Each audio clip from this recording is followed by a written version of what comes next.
మనం నిన్న Donald Trump గురించి ఒక వీడియోలో మాట్లాడాం, గుర్తుందా? ఏమన్నా అతను ఇటువైపు ఇండియా అలాగే రష్యా ఈ రెండు దేశాలు కూడా చైనా దగ్గరికి ద్రోహ దేశమైనటువంటి చైనా దగ్గరికి వెళ్తున్నాయని చెప్పేసి ఒక స్టేట్మెంట్ ఇచ్చాడు కదా.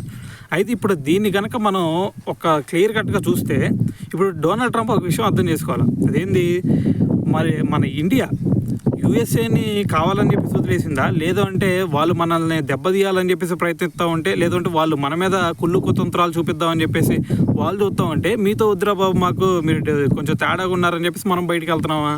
సో ఇప్పుడు డొనాల్డ్ ట్రంప్ ఒకటి విషయం అర్థం చేసుకోవాలి. ఏమని, ఇప్పుడు మనం వాళ్ళని ఏం చేసింది లేదు, వాళ్ళే ఫస్ట్ మాంసకృత్యాలకు సంబంధించి డైరీ ప్రొడక్ట్స్ ఇక్కడ విక్రయించుకునే విధంగా మాకు పర్మిషన్ ఇవ్వాలని చెప్పేసి వాళ్ళు అడిగారు. సో దానికి మనం ఎట్లా ఒప్పుకోం కదా. ఎందుకంటే దీని గురించి మోడీ గారు కూడా అప్పుడు చెప్పారు, ఫస్ట్ మా దేశ ప్రజల సంరక్షణ మాకు ముఖ్యం, వాళ్ళు సంతోషంగా ఉండటమే మాకు ముఖ్యం, సో దాని తర్వాత వేరే దేశాలని చెప్పేసి మనకి మోడీ గారు క్లియర్ కట్గా చెప్పారు.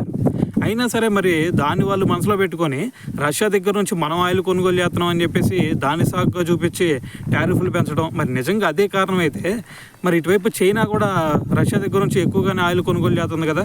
మరి రష్యా దగ్గర నుంచి వాళ్ళు కూడా ఆయిల్ ఎక్కువ కొనుగోలు చేస్తున్నప్పుడు మరి వాళ్ళ మీద కూడా టారిఫ్లు పెంచాలి కదా. సో మరి వాళ్ళకి మనకి ఎంత డిఫరెన్స్ ఉంది టారిఫ్లో?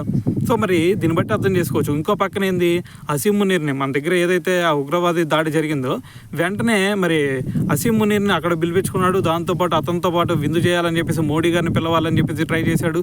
మరి ఇటువంటి దిక్కుమాలిన చర్యలన్నీ చేసింది డొనాల్డ్ ట్రంపే కదా. సో ఇవన్నీ నచ్చకే కదా మనం మీతో వద్దురా బాబు అని చెప్పేసి మనం మరి వాళ్ళకు దూరంగా ఉండటం జరుగుతుంది. సో ఇప్పుడైనా సరే ఒప్పుకుంటున్నాడంటే ఒప్పుకోవట్లేదు. మరి ఆ టారిఫ్లు మరి రష్యా ఉక్రెయిన్ మీద యుద్ధం చేస్తుంది, మరి రష్యాని రష్యాను కదా దెబ్బ కొట్టాల్సింది.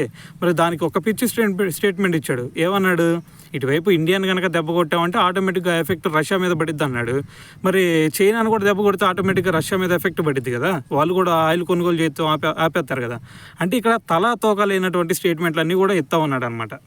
సో దీన్ని బట్టి డొనాల్డ్ ట్రంప్ మళ్ళీ ఇంకొకసారి అర్థం చేసుకుంటే బెటర్. సో మన తప్పు వల్ల వాళ్ళు బయటికి వెళ్ళిపోతున్నారా, లేదు అంటే మరి వాళ్ళే చైనా మోజులో పడి వెళ్ళిపోతున్నారా అనేది డొనాల్డ్ ట్రంప్ కరెక్ట్గా ఆలోచించుకుంటే ఆన్సర్ దొరికిద్దనే చెప్పాలి.